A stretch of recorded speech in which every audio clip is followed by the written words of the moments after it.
Bonjour à tous, camarades et citoyens, camarades et citoyens, camarades et citoyennes. Euh, Aujourd'hui, on va parler de quelques éléments théoriques, puisque dans l'optique d'un socialisme qui s'adresse aux masses populaires, d'un socialisme populaire, il est important de faire des retours théoriques, notamment sur des notions qui sont problématiques dans le marxisme, enfin sur une notion qui est problématique dans le marxisme, cette notion de théorie du dépérissement de l'État. Donc nous avons deux approches que je voudrais vous présenter sur la question de la théorie du dépérissement de l'État, qui sont celles de Denis Colin, dans son bouquin « Comment peut-on encore être marxiste ?», et de Antoine Votan, dans la situation de la classe laborieuse en France. Donc, on a d'un côté, si vous voulez, pour présenter brièvement les deux auteurs, d'un côté, on a un ancien trotskiste devenu jaurésien. De l'autre, on a un marxiste-léniniste. Notre ami Denis Colin, ancien trotskiste devenu jaurésien, a une approche qui est celle du rejet pur et simple de la théorie du dépérissement de l'État. Et notre ami Antoine Votan, le marxiste-léniniste, a pour approche une nuance conceptuelle sur cette question-là, de la théorie du dépérissement de l'État, avec une distinction entre État et appareil d'État, qu'il fait sur la base de propositions qui viennent de Dominique Pagani. Donc, je vais vous lire chacun des passages concernés, chacun des passages concernés quant à la théorie du dépérissement de l'État, venant des deux bouquins respectifs. Du coup, on y va. Il faut que je retrouve la page, les amis.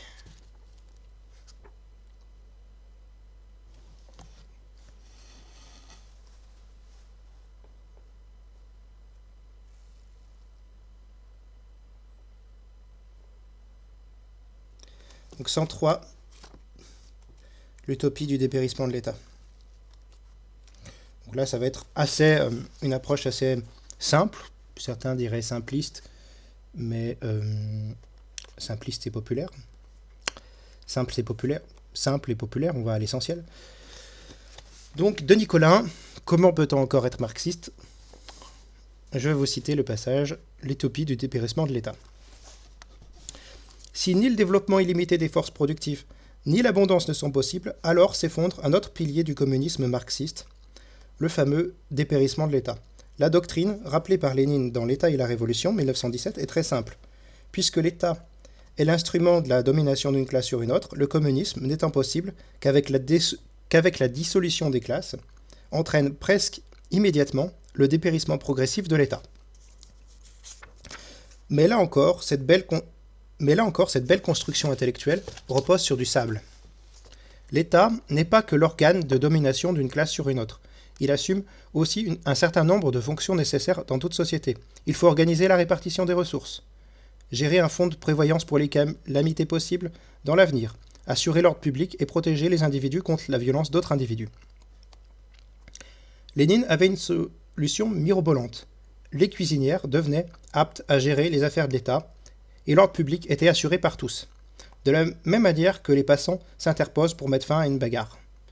Ce communisme de bisounours n'a pas résisté à l'épreuve de l'histoire, et faute d'avoir pensé sérieusement ces questions, les bolcheviks se sont laissés entraîner vers le gouffre d'où sortirait le totalitarisme stalinien. Trotsky a fini par entrevoir le problème dans la révolution trahie. Il constate que tant qu'il y a pénurie, il faut que l'État répartisse la pénurie, pour que les gens ne s'entretuent pas dans la file d'attente. Il faut des policiers. Et pour que les policiers ne profitent pas de leur situation pour prendre la place des autres gens dans la file d'attente, il faut qu'ils aient correctement à manger et disposent donc d'une situation privilégiée. Même si ces privilèges sont très modérés. La bureaucratie soviétique n'est pas née de la malice du Géorgien moustachu. Même si ce cuisinier a su concocter des plats épicés, comme Lénine en avertissait ses compagnons dans son fameux testament. Testament de Lénine, disponible sur Marxiste Internet Archive. La bureaucratie est d'abord née dans cette La bureaucratie est d'abord née de cette situation objective sur laquelle se sont greffés tous les traits ancestraux de l'administration tsariste et le chauvinisme grand russe. Si on admet que la pénurie relative est une donnée éternelle, du moins, si on admet que la pénurie relative est une donnée éternelle, du moins éternelle à horizon humain, l'État ne peut pas dépérir. Reste donc à penser son organisation dans une société socialiste, tout en sachant que l'État est toujours, entre guillemets, le plus froid des monstres froids, et que le peuple, tout en lui donnant son autorité, doit se garder de lui. Le drame du marxisme est précisément qu'il n'a produit aucune théorie sérieuse de l'État. Comme il avait prévu un livre du Capital sur les classes sociales, Marx avait prévu d'écrire un livre sur l'État qui n'a pas vu le jour. Chacun se sont donc autorisés à bâtir sa petite théorie de l'État personnelle qu'il peut baptiser théorie marxiste de l'État, sachant que de toute façon, ce n'est pas très important, puisque l'État va disparaître. Il y a sans doute des propositions utiles à tirer des analyses que Marx fait de l'État réellement existant. Sa théorie du bonapartisme, exposée dans le 18 Brumaire de Louis Bonaparte, et les leçons qu'il tire de la Commune de Paris, voire la guerre civile en France, doivent être méditées, tout comme devrait être réfléchie son hostilité constante et sans concession à la bureaucratie. Mais le marxisme, comme théorie politique, c'est-à-dire comme théorie de l'État, est mort et bien mort. Je n'ai pas parlé de la dictature du prolétariat, qui a sombré corps et biens, sauf peut-être dans des groupuscules insignifiants. Je n'ai pas parlé de la dictature du prolétariat, qui a sombré corps et biens, sauf peut-être dans des groupuscules insignifiants. Encore un point curieux. Marx en fait parfois une question centrale. Je ne suis pas le premier à avoir parlé de lutte des classes, dit-il, mais je suis le premier à avoir montré qu'elle conduit nécessairement à la dictature du prolétariat. Fort bien, mais on n'est pas plus avancé. Considérant que la démocratie bourgeoise n'est rien d'autre qu'une forme de la dictature de la bourgeoisie, il en déduit qu'il faut un gouvernement prolétarien apte à briser la résistance des classes dominantes, même par des mesures d'exception même par des mesures d'exception. Et il compare sa proposition à la dictature jacobine pendant la Révolution française. Mais il n'en dit guère plus. Pourtant, tout cela était valable à l'époque du mot d'ordre de révolution en permanence, mot d'ordre qui disparaîtra de l'agenda. Plus tard, au moment de la Commune de Paris, Marx verra dans l'organisation de la Commune le modèle même de cet État, qui n'est plus un État, et par lequel pourra s'instaurer la première phase du communisme. Enfin, plus tard, il envisagera le passage pacifique au socialisme et estimera qu'une république parlementaire, une république à la Clémenceau, pourrait fort bien être le moyen de la dissolution du règne de la bourgeoisie. Pour dire les choses simplement, cette histoire de dictature du prolétariat est chez Marx très indéterminée et finalement d'une importance bien moins centrale qu'il le disait lui-même au tournant des années 1840-1850. L'Internationale, reconstituée à partir de 1889, n'y accordera pratiquement aucune importance et c'est seulement avec l'entreprise bolchevique qu'elle reviendra sur le devant de la scène. Si d'aventure il lise ces lignes, j'imagine bien les cris d'orfraie des marxistes canal historique, pour le peu qu'il en reste. Mais ils ont bien le droit d'être attachés à cette notion archi-usée. Ils n'ont en revanche aucune légitimité à en faire l'alpha et l'oméga de la fidélité à Marx. Donc là, c'est clair. Chez Denis Colin, ce qu'on voit, c'est à la fois, si vous voulez, à la fois une critique un rejet pur et simple de la théorie du dépérissement de l'État, mais aussi on a un rejet de la dictature du prolétariat et une critique de la bureaucratie qu'il a hérité du trotskisme. Ça c'est un défaut du gauchisme trotskiste, c'est ce genre de formule qui fait des communistes les idiots utiles des libéraux, en fait. Que vous ayez un Emel, un trotskiste ou autre, ou une autre personne se disant marxiste, communiste, anticapitaliste, qui vous parle de bureaucratie, et bien à partir de là, vous avez des gens qui, au nom de la lutte contre le capitalisme, donnent les armes aux capitalistes en faisant de l'anti-étatisme à deux ronds. C'est-à-dire que c'est bien beau de critiquer la théorie du dépérissement de l'État, encore faut-il ne pas faire le jeu des libéraux et des anarchistes avec le discours anti-bureaucratique. Mais bon, on va dire que c'est... Voilà. Autre point, c'est quand il parle de totalitarisme, c'est un terme qui n'a d'aucune pertinence politique, ça vient de Hannah Arendt, et c'est franchement de la daube, d'un point de vue conceptuel. Ça ne permet pas de comprendre l'histoire politique. Et au moins, il rejette la dictature de prolétariat, non pas pour un truc d'autogestion à la con de Nicolin, mais pour l'idée d'une république parlementaire. Pour moi, un problème, c'est que je ne suis pas pour une république parlementaire, je suis pour une république. Qu'elle soit parlementaire, c'est encore autre chose. Je suis pour une république populaire, j'ai envie de dire démocratique. Je suis pour une république avec une démocratie participative. Le fait de donner plus de pouvoir au Parlement ou au gouvernement n'est pas le problème, c'est plutôt une voie de garage. Pour moi, il faut que ce soit le peuple qui ait son mot à dire en cas de conflit entre Parlement et gouvernement. Évidemment. Mais le fait qu'il y ait un Parlement, c'est très bien. Le fait qu'il y ait du parlementarisme, c'est-à-dire la prééminence du Parlement sur le gouvernement, c'est pas meilleur que le fait d'avoir l'inverse, en fait. Le parlementarisme, vous avez un risque de corruption. Le césarisme, vous avez un risque de tyrannie. Et dans le cas de gens qui sont anti-parlement et anti-gouvernement, vous avez juste le chaos pour rien. Vous avez juste du chaos, un système chaotique, si vous passez de parlement à de gouvernement.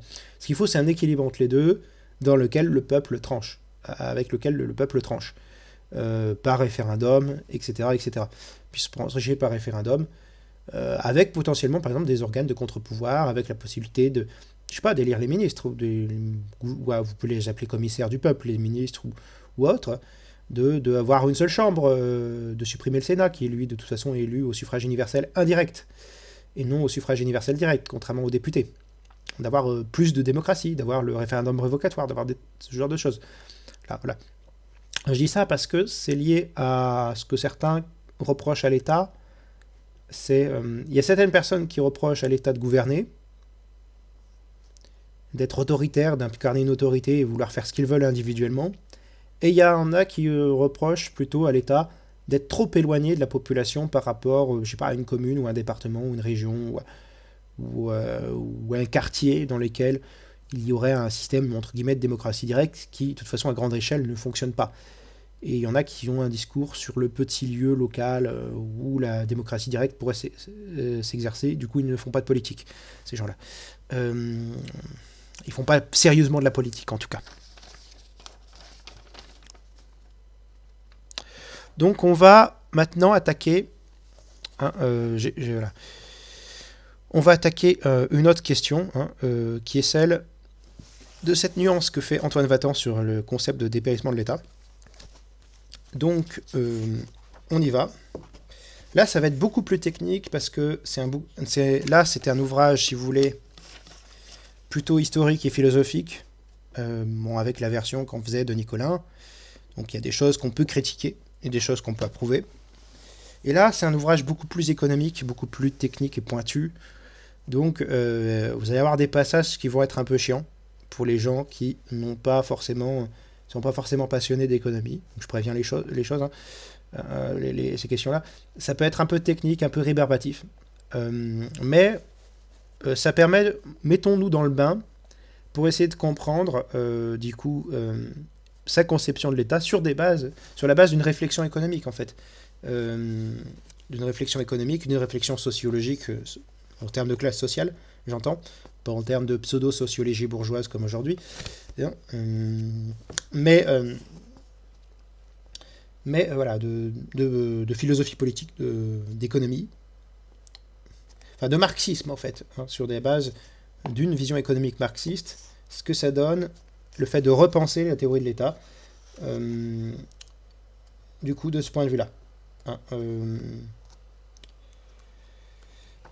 Avec la distinction entre État et appareil d'État, c'est technique. Accrochez-vous aux ceintures, les amis. Voilà. Ça va être coton. Le rôle de l'État. Donc, du coup, on commence. Antoine Vatan, la situation de la classe laborieuse en France. On commence. Le rôle de l'État. Nous assumons le fait que cette partie fera débat. Quant au capital financier, il y a probablement peu d'objections à attendre de notre camp. Quant aux dépenses des ménages, les discussions pourraient sans doute être plus présentes, quoique,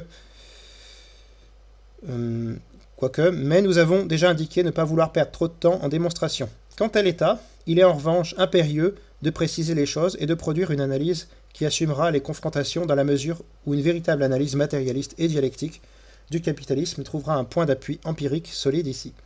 De plus, et ce n'est pas peu dire, aucune volonté communiste ne pourra se passer de prendre l'État comme institution à pervertir. Mais comme toujours, il faut d'abord définir les termes. De quel État parle-t-on ?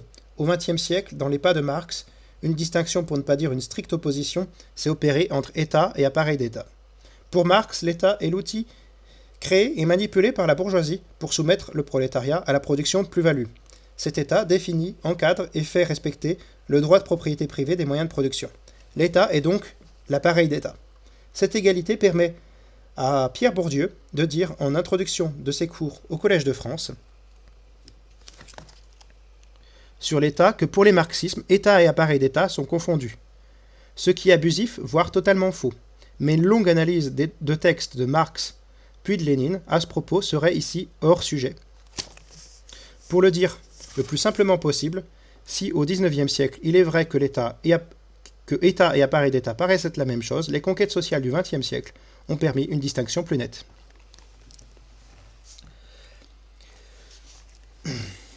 Pour reprendre un exemple à Dominique Pagani, si l'on se met en quête de cueillir des champignons et qu'à l'entrée de la forêt un panneau « Propriété privée nous interdit cette cueillette », c'est l'appareil d'État qui nous en prive, par la propriété privée qu'il est en charge de faire respecter. Si au contraire il est écrit « forêt domaniale », alors je peux m'y promener librement et cette liberté est garantie par l'État.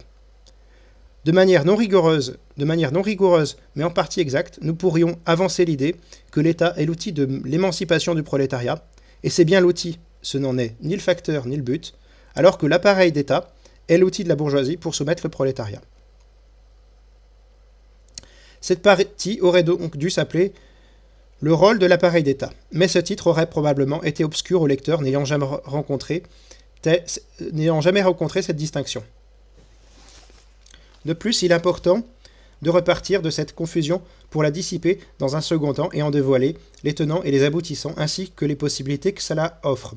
Car si l'on oppose État et appareil d'État, les deux ne sont pas nés indépendamment l'un de l'autre.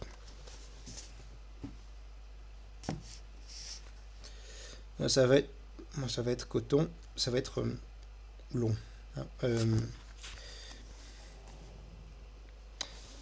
L'appareil d'État, sous la forme qu'il prend à l'ère capitaliste, est le fruit de l'exploitation sous l'égide de la propriété privée des moyens de production, qui se développent ainsi qu'on l'a vu jusqu'au stade impérialiste. L'État, quant à lui, n'est pas né d'un prolétariat qui aurait construit lui-même son propre outil. L'État n'est pas une construction ad hoc du prolétariat, mais la conquête et la subversion de l'appareil d'État. Autrement dit, l'État est à la fois issu de l'appareil d'État, mais il en est aussi l'exact contraire. Ce qui rend l'organisation, sous forme de parti au-delà du syndicat, nécessaire à l'émancipation avec comme stratégie la conquête de l'appareil d'État. Une fois cette distinction effectuée, il est clair que ce que l'on nomme État tout court au quotidien est pour le moins flou. À la fin du XIXe siècle, cette distinction était moins visible dans la mesure où les conquêtes sociales étaient faibles, bien que les potentialités se soient fait jour avec notamment la création de la CGT en 1895, par exemple, reflet d'un commencement d'auto-organisation du prolétariat, ce qui rendait la réunion sous un même terme plus substantielle. Il y a de surcroît une seconde difficulté. Si l'appareil d'État est le fruit de l'exploitation du prolétariat par la bourgeoisie, il ne va pas sans antagonisme avec les bourgeois individuels eux-mêmes. L'appareil d'État est certes présent en dernière instance pour mater le prolétariat, mais son rôle n'est pas aussi manichéen que cela. Il défend les intérêts de la bourgeoisie au-delà de la conscience qu'elle peut en avoir.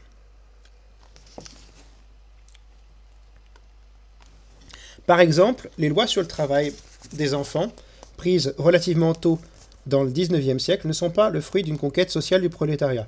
Pourtant, l'on conviendra qu'il faudrait être du dernier gauchisme pour prétendre qu'il ne s'agit pas d'un progrès. Ces lois ont été prises alors même que de nombreux bourgeois s'y opposaient. Elles ont donc été prises contre les intérêts immédiats et conscients des bourgeois. Cependant, il est admis, et ce fut même un argument explicite de la loi de mars 1841, que ces lois ont permis de ne pas sabrer la productivité du prolétariat dans son ensemble, dans la mesure où un travail trop juvénile affecte la croissance et l'espérance de vie, ce qui rend la force de travail moins à même, à moyen terme, de produire la plus-value.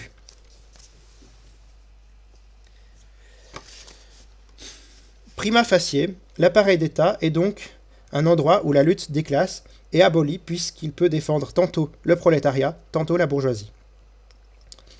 À y regarder de plus près, l'appareil d'État ne cesse jamais d'être l'outil de la bourgeoisie. Mais il l'est pour la classe bourgeoise et non pour le bourgeois individuel, c'est-à-dire au-delà de la conscience de classe de la bourgeoisie elle-même. L'appareil d'État est déjà chose ambivalente. À le regarder trop vite, l'on pourrait penser qu'il se situe au-dessus des classes. Ce que le terme citoyen tente à confirmer puisque le plus damné des prolétaires est citoyen français au même titre que Bernard Arnault. Ce qui revient à l'attitude réformiste, soit penser qu'il est l'outil unanime d'une bourgeoisie pleinement consciente, ce qui revient à l'attitude gauchiste,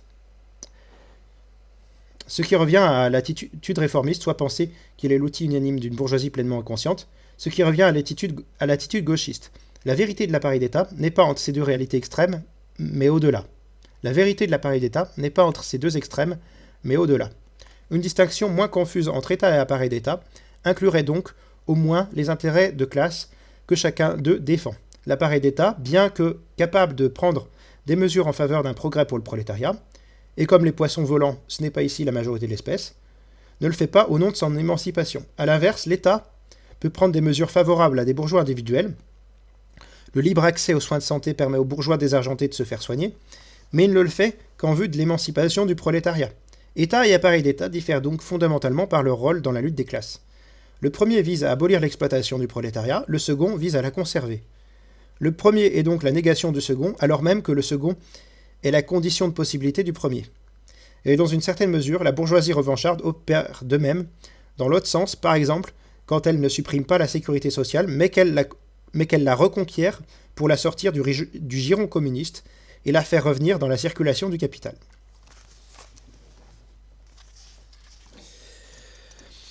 Le XXe siècle rend les choses un peu plus distinctes. Le XXe siècle rend les choses un peu plus distinctes et donc plus facilement saisissables, dans la mesure où il manque, notamment en France, une avancée considérable en termes de conquête sociale. Et c'est bien l'État qui est garant de ces conquêtes. L'inspecteur URSSAF qui rappelle l'employeur à son devoir de payer les cotisations, par exemple. Il devient plus évident que parler d'État tout court entretient une confusion.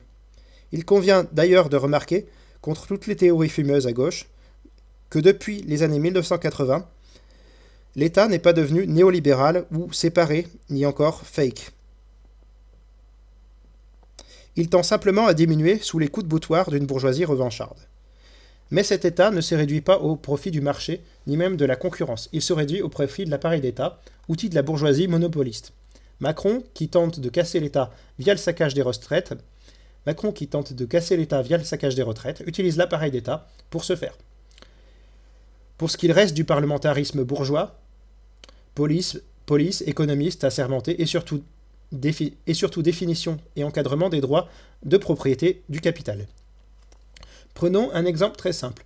Dire que l'État tout court embauche un fonctionnaire de plus, c'est ne rien dire. C'est l'État qui se développe si ce fonctionnaire est un inspecteur du travail traquant toutes les infractions au droit du travail. Mais c'est l'appareil d'État qui se développe s'il s'agit d'un CRS en charge de briser une manifestation défendant le salaire socialisé que constituent les retraites sous le régime général. Mais cette distinction ne s'opère pas selon un classement des métiers. Si nous avons pris l'exemple précédent à la hache, ce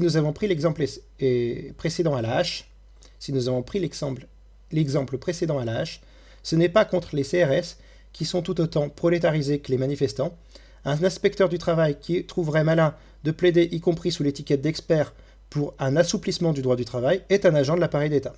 De même, un policier ou gendarme est du côté de l'État quand il est le gardien de la paix et abolit par là la loi du plus fort. il repasse du côté de l'appareil d'État quand il est au maintien de l'ordre capitaliste.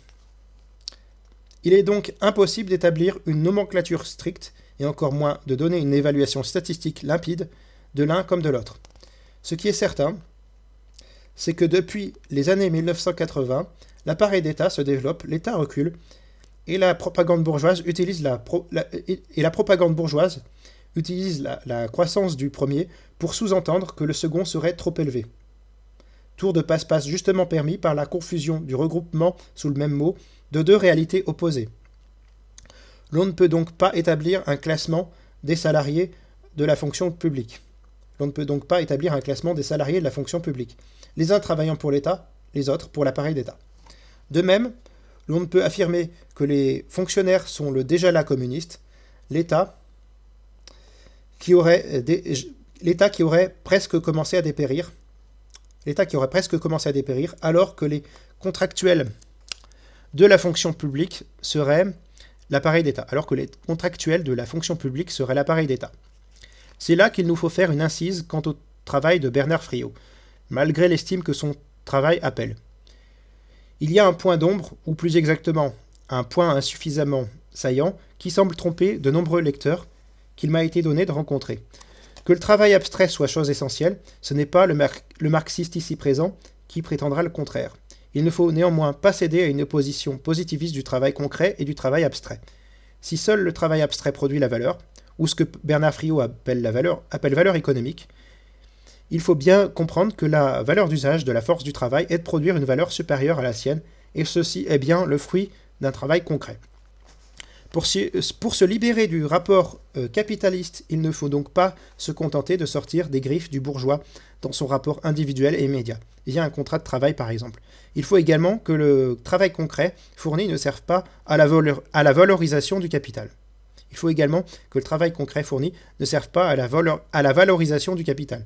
Or, s'il est indiscutable que certaines conquêtes sociales, telles le régime général de la Sécu, constituent un saut qualitatif dans les conquêtes sociales, il ne faudrait pas tomber dans la facilité de généraliser trop vite le propos et prétendre, comme je l'ai déjà entendu de la part des lecteurs, que 50% du PIB serait communiste en France, au prétexte que les dépenses publiques représentent grosso modo la moitié de la valeur ajoutée. Tous les fonctionnaires ne sont pas sortis des griffes du capitalisme. Loin s'en faut. Il est par contre exact que le statut du fonctionnaire ou autre, exemple les cheminots, constitue une avancée sociale, de même que le simple CDI. Une amélioration de la vie du prolétaire. C'est d'ailleurs la raison pour laquelle la bourgeoisie l'attaque si vitement, ça coûte encore trop cher. Cependant, ce n'est pas un déjà-là communiste. Il ne suffit pas de sortir du travail abstrait, ce qui, insistons, n'est pas tout à fait rien non plus. Toute baisse du taux d'exploitation est bonne à prendre. Encore faut-il aussi libérer le travail concret. L'exemple de l'éducation nationale est probablement le meilleur à développer ici, car l'on y voit mieux qu'ailleurs cette ambivalence et une évolution évidente. L'exemple de l'éducation nationale est probablement le meilleur à développer ici, car l'on y voit mieux qu'ailleurs cette ambivalence et une évolution évidente. L'immense majorité des enseignants est fonctionnaire. Cependant, le rôle objectif d'un enseignant, aujourd'hui, est d'être payé par les impôts des prolétaires, dont il fait lui-même partie. Non pas pour produire de l'éducation, mais de la formation. Ce que fait objectivement un enseignant aujourd'hui, c'est préparer la main-d'œuvre au marché du travail. Par là, le bourgeois s'économise une avance en capital considérable. En effet, par le développement des forces productives exigées par la fuite en avant du capitalisme, le temps de formation nécessaire à la productivité de la force de travail est de plus en plus long. On rappelle les données évoquées au chapitre 2 quant au niveau moyen d'études.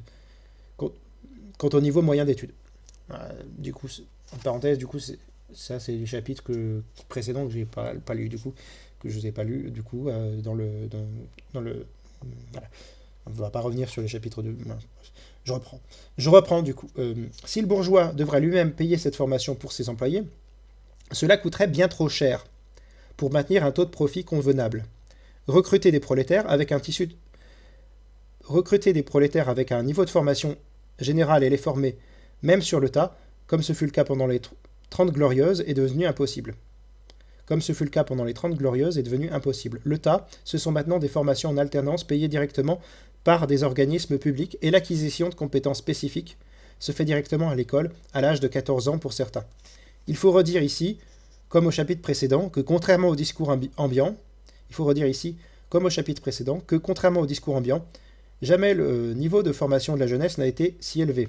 Cependant, il n'est pas faux de dire que le niveau d'éducation est plus faible qu'auparavant, même si cela se discute.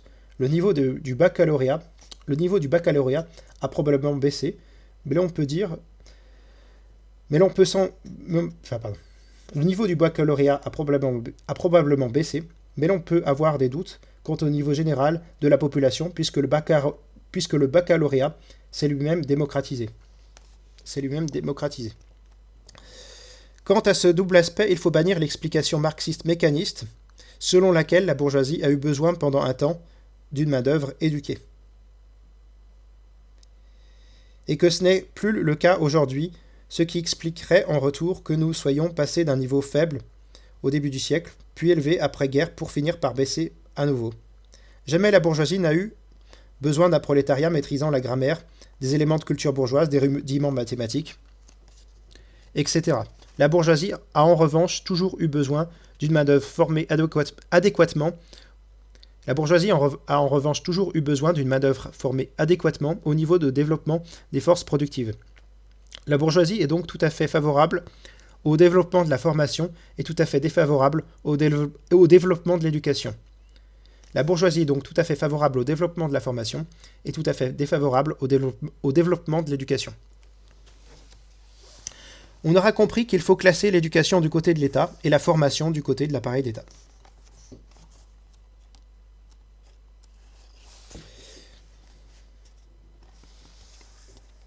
Un même enseignant ne travaille pas au bénéfice du capital quand il éduque, alors qu'il y travaille quand il forme. C'est d'ailleurs une des raisons pour lesquelles le ronron habituel nous force à systématiquement poser la question du chômage en lien avec l'école. Il s'agit de faire avancer l'appareil d'État à la place de ce qui reste d'éducation nationale. Il s'agit de faire avancer l'appareil d'État à la place de ce qui reste d'éducation nationale. L'appareil d'État vient donc avancer une partie du capital à la place de la bourgeoisie qui se contentera de récupérer le magot à la fin du cycle de valorisation. L'appareil d'État vient donc avancer une partie du capital à la place de la bourgeoisie qui se contentera de récupérer le magot à la fin du cycle de valorisation. Il y aurait bien une autre solution évidente pour s'économiser cette avance en capital.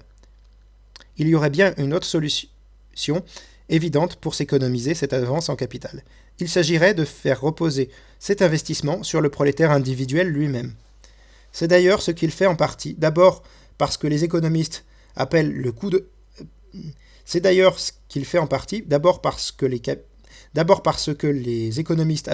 d'opportunité, puisque quand il est étudiant, il n'est pas payé.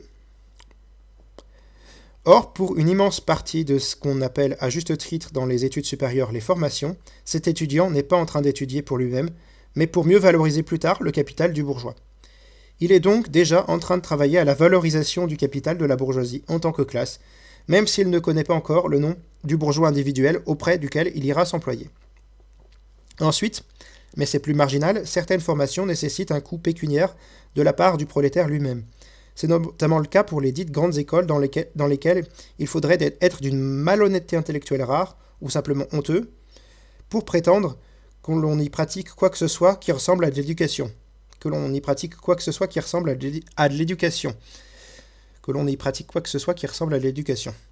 Mais cette formation ne peut reposer sur l'ensemble des prolétaires individuellement sous cette forme directement pécuniaire ou de marché.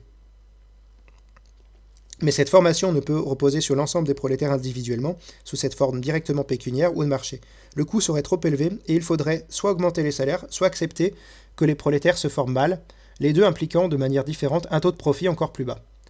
Le niveau de formation exigé par la production capitaliste implique donc le nécessaire développement de l'appareil d'État. Car 1. Cela économise une avance en capital à la bourgeoisie, et 2. Cela coûterait trop cher aux prolétaires individuels et in fine, la formation ne serait pas au niveau adéquat.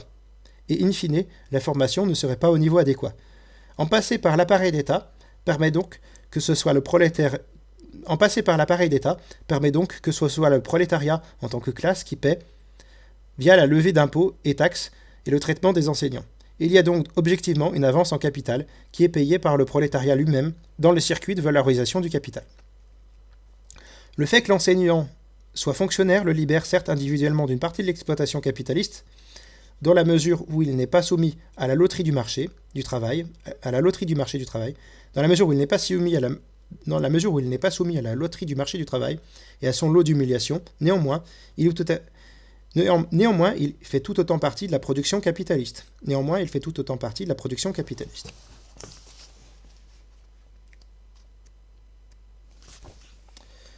Partant de cet exemple, l'on peut généraliser. Le seul secteur où cette généralisation pourrait prendre fin est celui de la santé. Encore qu'une main-d'œuvre robuste et saine de corps et d'esprit n'est pas pour rien dans la productivité. Quant aux autres secteurs, ils sont plus évidents et même pas assez ambivalents pour les avoir pris en compte. Quant aux autres secteurs, ils sont plus évidents et même pas assez ambivalents pour les avoir pris en exemple à la place de l'éducation nationale. Quant aux autres secteurs, ils sont plus évidents et même pas assez ambivalents pour les avoir pris en exemple à la place de l'éducation nationale. Ce rôle est par exemple limpide en ce qui concerne l'ensemble de la fonction publique territoriale, dont le rôle objectif est de favoriser directement la productivité des entreprises capitalistes. Ce qu'elle appelle l'attractivité des territoires. Dans leur immense majorité, les fonctionnaires et des agents de la fonction publique sont donc au chevet de la bourgeoisie pour l'aider à valoriser le capital. Ils occupent une fonction essentielle dans le circuit de la valorisation. Essayez par exemple de faire du profit sans un réseau de transport et d'énergie adéquat. Fonction qui a un coût que la bourgeoisie ne peut plus se permettre compte tenu de la baisse tendancielle du taux de profit. Cette fonction, à mesure que le capitalisme se développe, devient par ailleurs de plus en plus supranationale par les organisations internationales et leurs fonctionnaires internationaux. Quant à ces organisations, il est trivial qu'elles participent à la production de plus-value par les règles qu'elles contribuent à mettre en place, OCDE, FMI, OMC, UE, etc., mais également par le travail de sape qu'elles organisent. Quant à ces organisations, il est trivial qu'elles participent à la production de plus-value par les règles qu'elles contribuent à mettre en place, OCDE, FMI, OMC, UE, etc., mais également par le travail de sape qu'elles organisent. Mais alors, nous dira-t-on, comment se fait-il que la bourgeoisie prône unanimement de dégraisser le mammouth ? Tout d'abord, au-delà de ces gesticulations rhétoriques, c'est parfaitement faux. Mais surtout, cela revient à adopter le point de vue naïf selon lequel l'État tout court est de gauche, alors que la droite est contre et pour le marché. On l'a dit, l'appareil d'État est l'outil de la bourgeoisie en tant que classe, pour une part indépendamment de sa conscience de classe. Les bourgeois ont toujours eu une attitude ambivalente face à l'appareil d'État.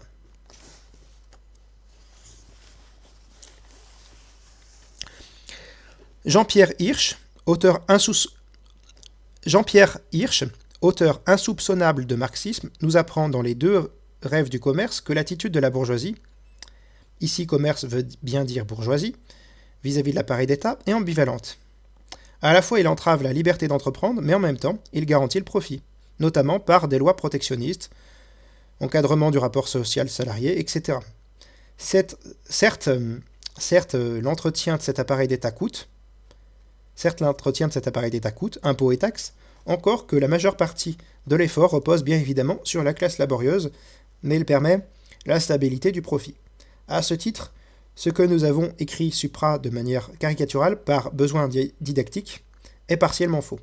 À ce titre, ce que nous avons écrit supra de manière caricaturale par besoin didactique est partiellement faux. À ce titre, ce que nous avons écrit supra de manière caricaturale par besoin didactique est partiellement faux. Au XIXe siècle, l'appareil d'État ne consiste pas uniquement en une milice de la bourgeoisie qui brise les grèves. Déjà, largement développée est cette mission de l'appareil d'État qu'est la commande publique. On l'a déjà exposé, le niveau des forces productives se développe et avec lui la concentration et socialisation de la production. La réalisation de la plus-value est rendue plus difficile. La commande publique remplit objectivement le rôle d'assurance à la bourgeoisie que la plus-value sera réalisée. L'appareil d'État, comme consommateur en dernier ressort, garantit la circulation d'une immense partie du capital. Ce fut déjà le cas au XIXe siècle, et ce rôle n'a pas décru. Ce fut déjà le cas au XIXe siècle, et ce rôle n'a pas décru. Il suffit de consulter le très officiel document ministériel pour une commande publique au service de l'économie et de l'innovation, autrement dit une commande publique au chevet de la bourgeoisie, pour apprendre que l'on se gargarise que cette commande publique représente 8% du PIB français. Une paille. Et que cette somme va directement au monopole, puisque seuls 30% de sa valeur est destinée aux PME, qui pour la plupart sont elles-mêmes dépendantes par le marché des monopoles, par la sous-traitance et la fourniture. Et il faudrait connaître la taille de ces PME, puisqu'une PME se définit comme une entreprise employant moins de 250 personnes, définition englobant une grande diversité, on en conviendra. Au surplus, l'appareil d'État doit même venir avancer le capital constant directement, outre ce que l'on a dit supra, via les aides aux entreprises, dont on ne verra aucun bourgeois se plaindre, que l'on recense plus de 2000 différentes.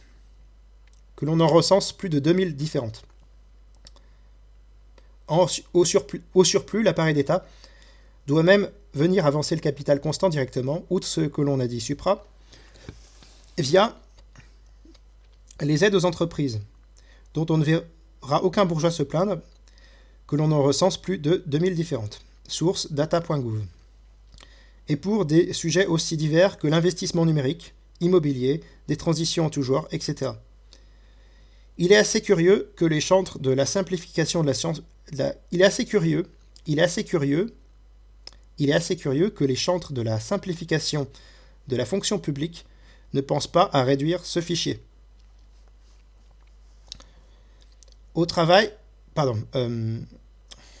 Il est assez curieux que les chantres de la simplification de la fonction publique ne pensent pas à réduire ce fichier.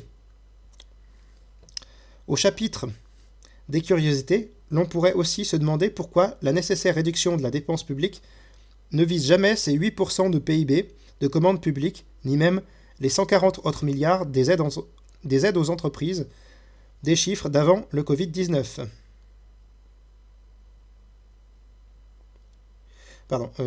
Au chapitre de ces curiosités, l'on pourrait aussi se demander pourquoi la nécessaire réduction de la dépense publique ne vise jamais ces 8% de PIB de commandes publiques, ni même les 140 autres milliards des aides aux entreprises en 2018. Source aideauxentreprises.fr. Nous prenons évidemment des chiffres d'avant le Covid-19, qui représentent environ 6% du PIB. Il faut mettre ces chiffres en perspective avec le fait que les dépenses en personnel de l'État, c'est-à-dire l'ensemble des salaires des agents de la fonction publique, sont inférieures à 140 milliards. Si l'on additionne les aides aux entreprises et la commande publique, l'on atteint environ la rondelette somme de 340 milliards. Il y a là une source d'économie évidente pour qui prône la frugalité de l'État tout court.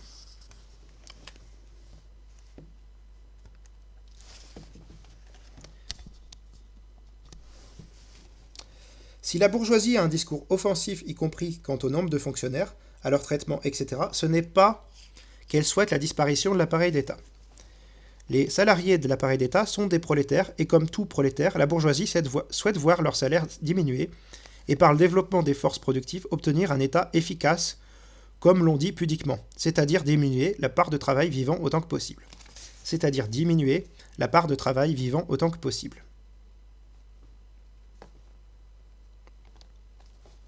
Puisque l'appareil d'État fait partie intégrante de l'exploitation capitaliste, il n'y a pas de raison que les lois qui s'appliquent dans la sphère dite de marché ne s'y appliquent pas.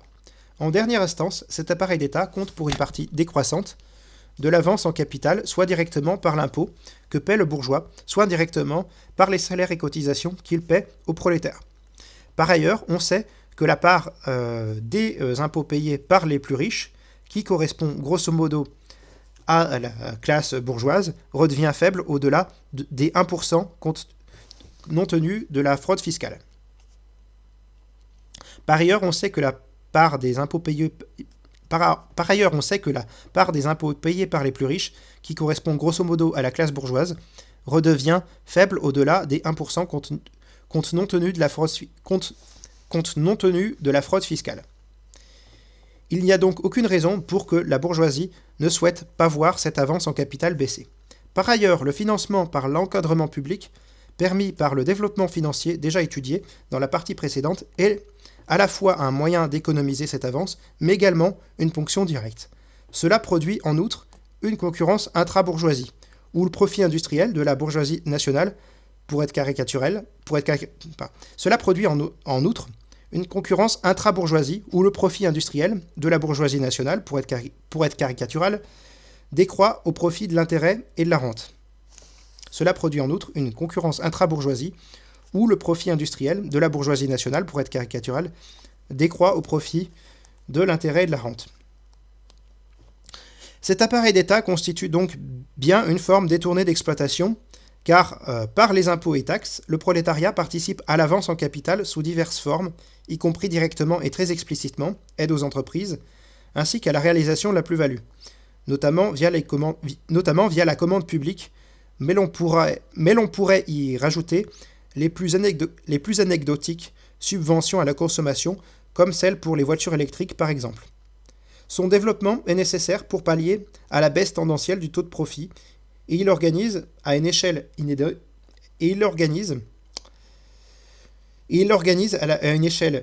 la socialisation non seulement de la production, mais également de la réalisation de la plus-value, ainsi que de l'avance en capital.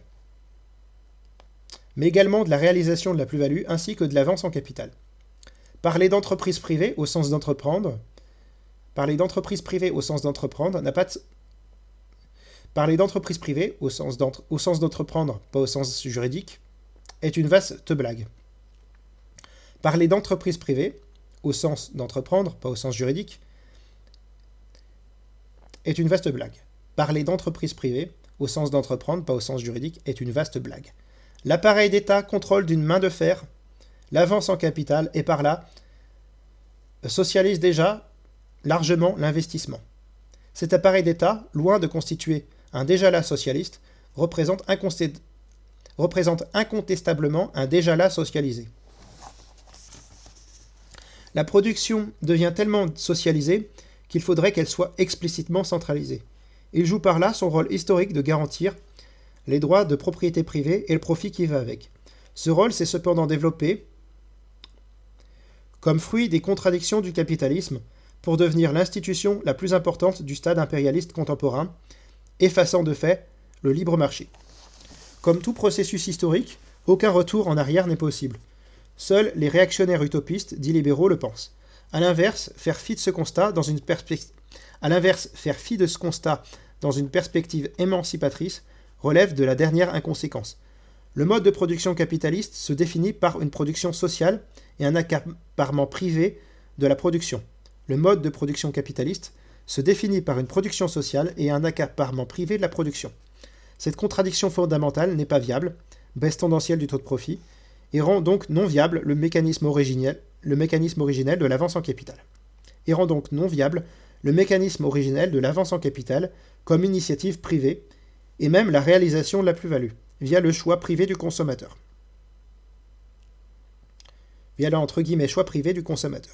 Cette initiative et cette réalisation doivent elles-mêmes devenir sociales, par l'appareil d'État, afin que l'accaparement privatif... Cette initiative et cette réalisation doivent elles-mêmes devenir sociales, par l'appareil d'État, afin que l'accaparement privatif de la production puisse continuer. Néanmoins, la contradiction devient de plus en plus saillante. L'on peut également évoquer ici le fait que l'appareil d'État participe également à l'avance en capital variable. Les salaires, via des transferts aussi révoltants dans le fond que dans la forme, tels la prime d'activité, et que dire du chômage partiel, avouer que le système s'effondrerait si l'on ne procédait pas ainsi, c'est avouer que la production capitaliste est à bout de souffle. Avouer que le système s'effondrerait si l'on ne procédait pas ainsi, c'est avouer que la production capitaliste est à bout de souffle. bien qu'on ne la prenne pas pour autre chose qu'elle n'a jamais été, à savoir une pure rhétorique réactionnaire, bien qu'on ne la prenne pas pour autre chose qu'elle n'a jamais été, à savoir une pure rhétorique réactionnaire, l'on veut bien comprendre que l'argumentation de légitimation du profit comme rémunération du risque que constitue l'investissement ait pu avoir ses heures de gloire. Mais quelle substance peut bien prendre cette argumentation quand la réalisation de la plus-value, ainsi que l'avance en capital constant et variable, sont devenus officiellement par l'appareil d'État socialisés? Le développement de cet appareil d'État n'est donc pas un choix politique. Il émerge comme facteur antagoniste à la baisse tendancielle du taux de profit. Par là, il devient outil puissant à conquérir pour l'émancipation du prolétariat. C'est pourquoi l'abolition de la société de classe n'a jamais requis de manière aussi impérieuse sa conquête et sa subversion, c'est-à-dire son dépérissement pour devenir État. Ouh. Vous voyez, là, on est dans la complexité. Alors, ce qui est intéressant, c'est qu'on a une optique qui est celle de la dictature du prolétariat, c'est-à-dire l'inverse de la dictature de la bourgeoisie. C'est-à-dire que considérer que l'État, que dans l'État, il y a l'appareil d'État, c'est-à-dire une dictature de classe, et qu'on doit... voilà. Alors, c'est pas dit comme ça dans le texte, mais il y a ce vieux schéma marxiste, et cette dualité-là, qui est parfois mal compris ou confuse, on retrouve, si vous voulez, on la retrouve chez Marx, chez Lénine, du coup chez Dominique Pagani et Antoine Wattan. Mais elle n'est pas forcément traduite de la même façon. Si vous voulez, ça c'est la question de la nature de classe de l'État. Pour Marx, on passe, avec le communisme, du gouvernement des hommes à l'administration des choses. Il y a le distinguo entre gouvernement des hommes et administration des choses, donc entre l'aspect répressif de classe d'un État, le gouvernement des hommes, et l'administration des choses, qui est l'administration de la production par le prolétariat, enfin qui n'est plus prolétariat puisqu'il n'y a plus de classe sociale, pour le coup, voilà, grâce à une phase qui est celle de la dictature, grâce à une phase transitoire entre capitalisme et communisme, qui est la phase de dictature du prolétariat. Chez Lénine, il est question de l'opposition entre l'État, qui est un outil répressif, bureaucratico-militaire, il parle de centralisme bureaucratico-militaire de l'État, et qu'il oppose aux fonctions de l'État. Et Lénine dit que la nation peut très bien fonctionner selon un centralisme démocratique qu'il distingue de ce même centralisme bureaucratico-militaire. Lénine est aussi confus que Marx sur la question. Et on a Dominique Pagani et Antoine Wattan, qui eux sont intéressants, parce que en fait ils distinguent État et appareil d'État. Appareil d'État et État. Donc avec l'appareil d'État qui est l'instrument de répression de classe, en l'occurrence de la bourgeoisie, et l'État qui est en fait ce que Lénine appelle les fonctions de l'État, et ce que Marx appelle l'administration des choses en fait. C'est-à-dire les fonctions de service public, d'organisation, etc., etc. En fait, pour moi, ça reste compliqué inutilement quelque chose qui est aussi simple que on prend l'État et on vire la bourgeoisie. On n'a pas besoin de dire qu'on est anti-État. On n'a pas besoin de laisser subsister une idée d'anti-étatisme. En revanche, ce qui est beaucoup plus vrai par rapport à Denis Colin, c'est qu'il y a un rapport de classe qui se joue au sein de ce qu'on appelle État. Voilà. Donc, il faut quand même se rendre compte qu'il y a des intérêts de classe qui se jouent dans ce qu'on appelle État. Donc, ça peut être utile de parler d'État, d'appareil d'État de ce point de vue-là. Qu'est-ce qu'on a d'autre ? Je serais très critique de sa référence à Bernard Friot, qui j'estime n'avoir aucun intérêt. Bernard Friot, pour moi, c'est un mec sans intérêt. Il n'y a aucun intérêt aux travaux de Bernard Friot. Il admire un peu trop Bernard Friot, Antoine Wattan, à mes yeux. Je vois pas honnêtement, ce qu'apporte Bernard Friot d'intéressant. Pour moi, c'est plutôt de la dégénérescence bourgeoise, Friot.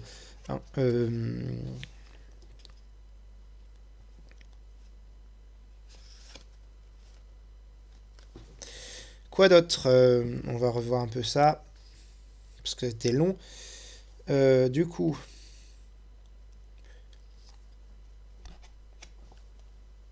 Ah oui, quand il parle d'éducation, moi j'aurais plutôt parlé d'instruction, parce que quand on parle de questions de sciences de l'éducation, on doit distinguer formation, éducation et instruction. Alors, notre ami a distingué éducation et formation, avec la formation qui a un rôle professionnel, de l'éducation qui aura un rôle intellectuel. Entre guillemets, en fait, c'est plutôt instruction. L'instruction vise à transmettre des connaissances et l'éducation à transmettre des comportements.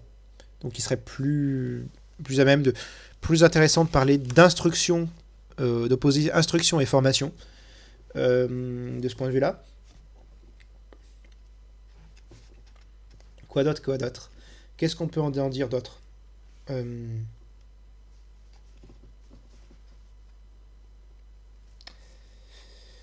Oui, ben, la bourgeoisie se sert de l'État.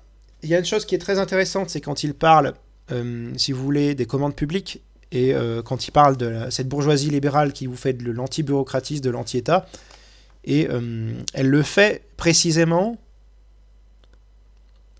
elle le fait en ayant avec beaucoup de culot en fait. Parce qu'en fait, elle-même, elle parle d'assister quand elle parle des prolétaires, mais les premiers assistés, c'est les subventions aux entreprises, les commandes publiques. Et donc, en fait, ils aiment bien utiliser l'État, les capitalistes, quand ça les arrange. En fait, faut bien comprendre ça. On pourrait faire des économies sur les aides aux entreprises, et avec ça, et avec tout ce pognon-là, investir dans le service public ou dans une économie dirigée directement par l'État. Et qui serait la socialiser par ailleurs, ou subventionner des coopératives de travail, ou subventionner des coopératives de travailleurs. Mais bon, dans un système d'économie de marché, ça finit par couler.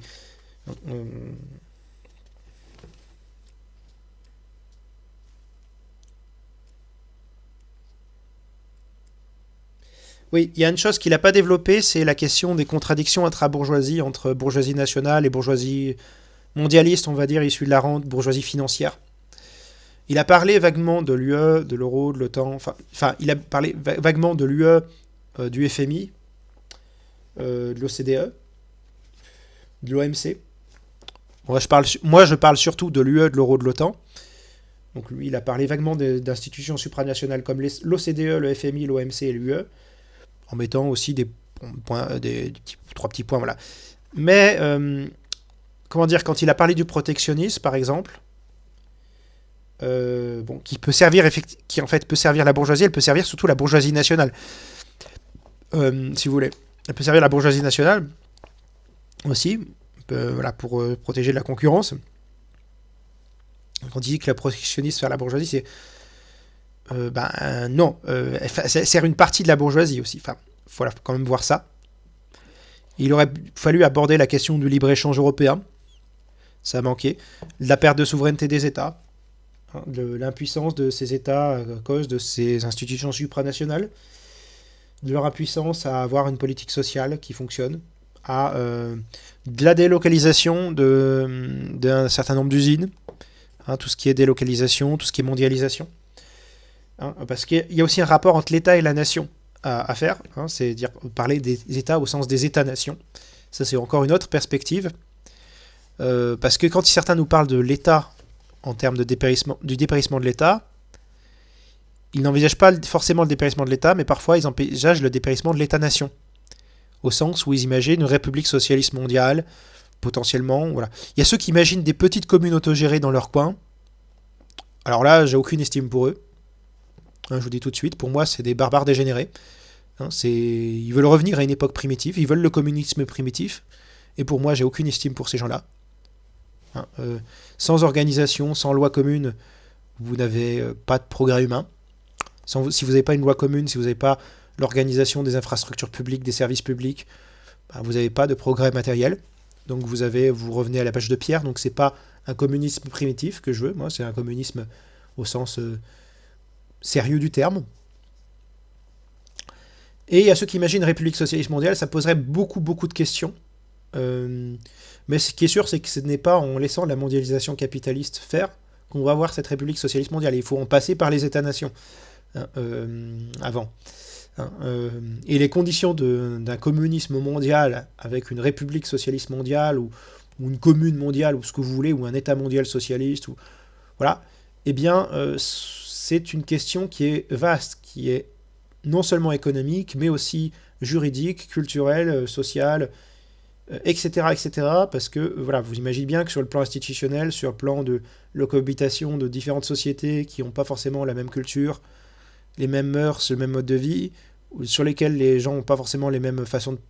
Disons, il y a une certaine façon de penser dans une nation, des lois et des mœurs qui font que les gens peuvent vivre ensemble. Donc la question de...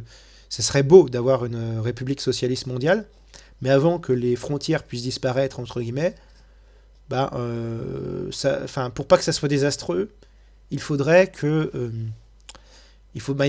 y ait tout un tas de conditions qui soient remplies. Donc voilà, il faut s'en rendre compte. Voilà, sur la question de la mondialisation, en l'occurrence, aujourd'hui, elle est très problématique du point de vue du fait qu'on a une mondialisation néolibérale. C'est pas le socialisme qui est mondialisé. Enfin, faut arrêter de déconner comme le croient certains trotskistes ou anarchistes qui veulent abolir les frontières et qui font le jeu du capital. C'est le capitalisme qui est mondialisé. C'est-à-dire, alors oui, il y a du capitalisme, il y a de la propriété privée lucrative dans quasiment toutes les sociétés humaines plus ou moins développées. Alors peut-être qu'il y a quelques tribus qui ont un communisme primitif.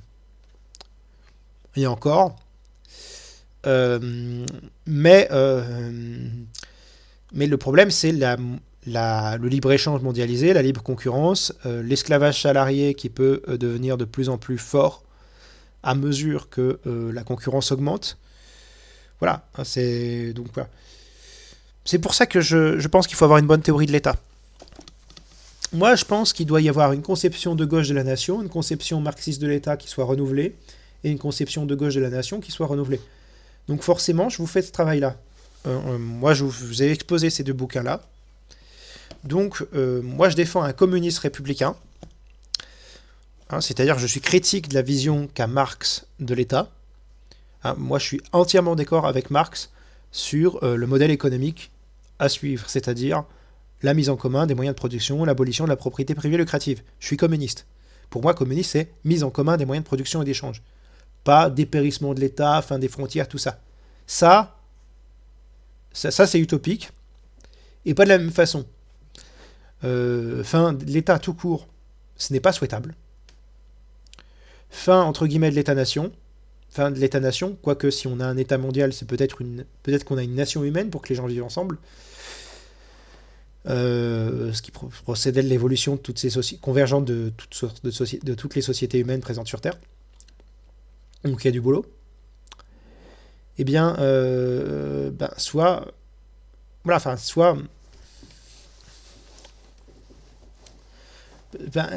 on a la fin des frontières et elle peut être plus souhaitable que elle est plus souhaitable que la fin de l'État. La fin de l'État n'est pas souhaitable du tout. La fin des frontières de la monnaie et des classes sociales, c'est souhaitable. Les classes sociales, elles disparaîtront avec la propriété commune des moyens de production, puisqu'il n'y a plus une classe qui en exploite une autre, il n'y a plus de patronat. On a éliminé ce parasitisme. Je parle du grand patronat, le mec qui a 2-3 employés de boulangerie. Ça peut disparaître sous la forme de l'association, mais voilà, c'est quand je parle, il y a un rapport social à la propriété. Dans l'immédiat, ce qui est sûr, c'est que la boulangerie, ça n'est pas collectivisé. Enfin, elle serait collectivisée sous forme coopérative avec le temps, les choses se faisant. Ah oui, la propriété personnelle, on ne veut pas l'abolir. On ne veut pas empêcher les gens d'avoir leur slip. Ce qui nous pose problème, c'est la propriété privée des moyens de production, la propriété privée lucrative, surtout quand elle constitue un rapport capitaliste qu'est le salariat, ou un rapport d'exploitation capitaliste peut-être antérieur au salariat, comme l'esclavage ou le servage, mais bon, normalement, si on est républicain, au sens du républicanisme français, on est contre l'esclavage, le servage et compagnie. Et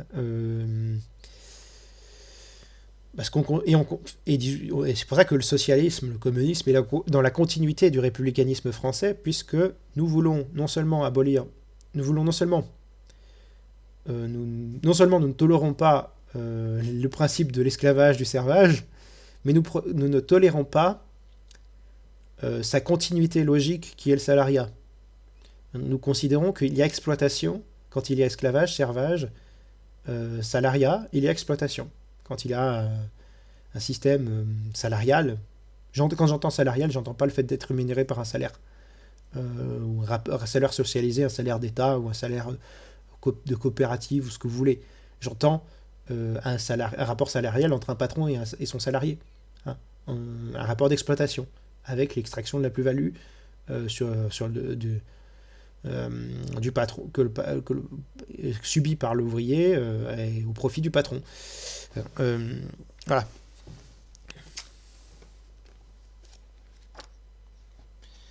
Ah oui, il y avait un petit élément qui me faisait pas plaisir dans le texte d'Antoine Vatan, c'est qu'il évoquait quelque part dans La marche du capitalisme une forme de finalisme historique.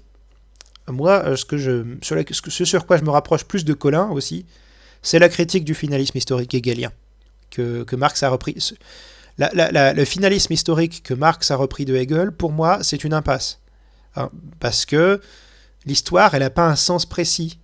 Elle peut très bien retourner en arrière, qu'on le veuille ou non. Hein. C'est pas réactionnaire de considérer que la réaction existe.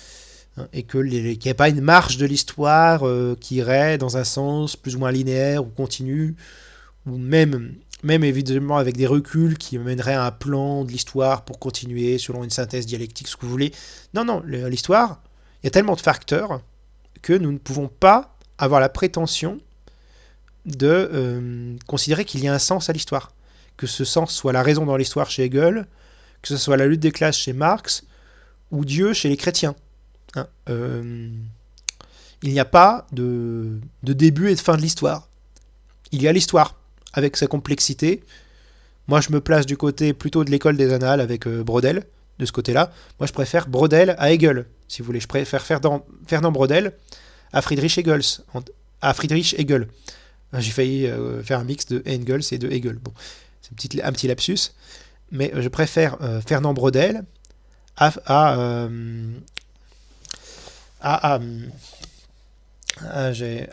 Hegel. Donc je disais, moi je n'ai pas une vision hegelienne de l'histoire. J'ai une vision brodelienne de l'histoire. Voilà. Voilà. Donc du coup, je pense qu'on a fait le point. Sur ce, je vous souhaite de bien méditer tout ça. Sur ce, je vous souhaite de prendre soin de vous, camarades et citoyens, camarades et citoyennes. Raison, égalité, nous vaincrons. Raison, égalité, solidarité, nous vaincrons. Ciao.